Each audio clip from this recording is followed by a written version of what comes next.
इस वीडियो में हम लोग क्लास 12th फिजिक्स के सिलेबस को समझेंगे। आपके स्क्रीन पर शैक्षिक सत्र 2026-27 के लिए विषय भौतिक विज्ञान का कक्षा 12वीं का ये पूरा सिलेबस है, जिसका पूरा पूर्णांक कितना होता है? 100 होता है।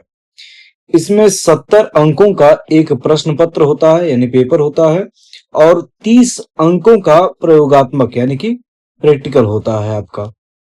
न्यूनतम उत्तीर्णांक 23 यानी कि 70 में से 23 चाहिए आपको, और 30 में से कम 10 चाहिए होता है, तब मिलाकर 33 अंक होता है आपका न्यूनतम उत्तीर्णांक। इसके बाद आपका सिलेबस खंड क और खंड ख यानी ये भौतिक विज्ञान का सिलेबस जो कक्षा 12वीं का है, इसके जो 70 अंक हैं इस तरह से दो भाग में बांट दिए गए हैं, खंड क और खंड ख में। ठीक है, खंड क के अंतर्गत 5 यूनिट हैं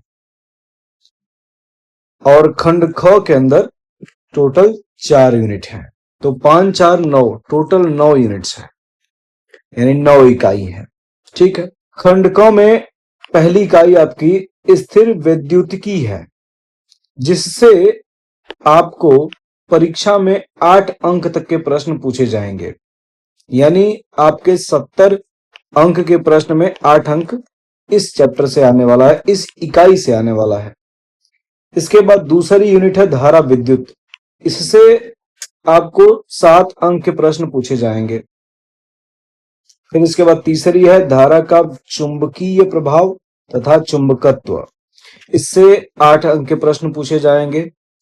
फिर चौथी इकाई है वैद्युत चुंबकीय प्रेरण तथा प्रत्यावर्ती धाराएं, इससे भी 8 अंक के प्रश्न पूछे जा रहे हैं।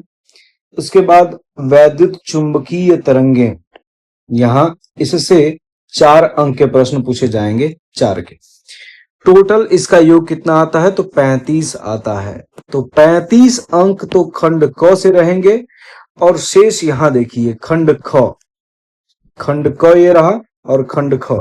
तो खंड ख में इकाई 1 यानी प्रकाशिकी से 13 अंक के प्रश्न पूछे जाते हैं। इसके बाद दूसरी इकाई है द्रव्य और द्वैत प्रकृति, इससे 6 अंक के प्रश्न पूछे जाएंगे। इसके अलावा इकाई 3 पर है परमाणु तथा नाभिक, यहां से 8 अंक के प्रश्न, और इसके बाद इलेक्ट्रॉनिक युक्तियां, यहां से 8 अंक के प्रश्न पूछे जाएंगे।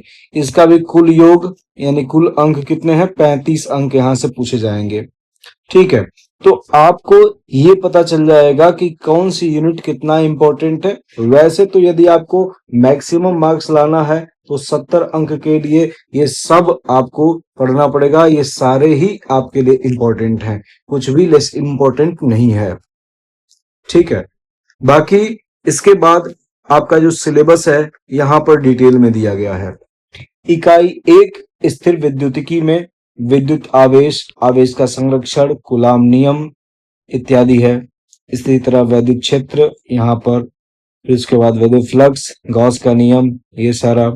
तो आप इसको स्टॉप करके पूरा सिलेबस पढ़ सकते हैं कि किस इकाई में क्या क्या चीज दिया गया है। वैसे आप यदि कोई बुक खरीदते हैं तो उसमें भी ये दिया रहेगा। ठीक है, इकाई 2 धारा विद्युत, धारा विद्युत में ये सारे टॉपिक्स हैं। इसके बाद इकाई 3 है विद्युत धारा का चुंबकीय प्रभाव, उसमें जो टॉपिक्स हैं वो ये हैं पूरे, यहाँ पर इससे 8 अंक का प्रश्न पूछा जाएगा, इसी में ये सब भी इंक्लूडेड है।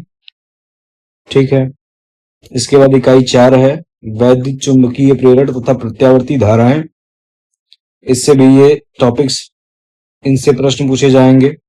इकाई 5 है वैद्युत चुंबकीय तरंगे, इसमें ये सारे टॉपिक्स हैं, इससे 4 अंक के प्रश्न पूछे जाएंगे। तो इस तरह से आपका खंड क समाप्त हो जाएगा यहां तक, और ये खंड ख है यानी पार्ट बी, और पार्ट बी में पहली इकाई है, पहली यूनिट है प्रकाशिकी, जिसे अंग्रेजी में ऑप्टिक्स कहते हैं। प्रकाशिकी के अंतर्गत ये सारे टॉपिक्स हैं।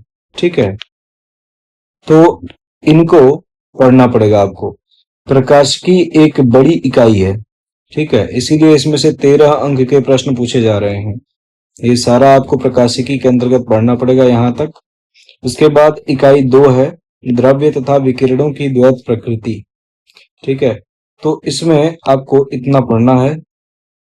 इसमें कम टॉपिक ही हैं और 6 अंक के प्रश्न इससे पूछे जाएंगे।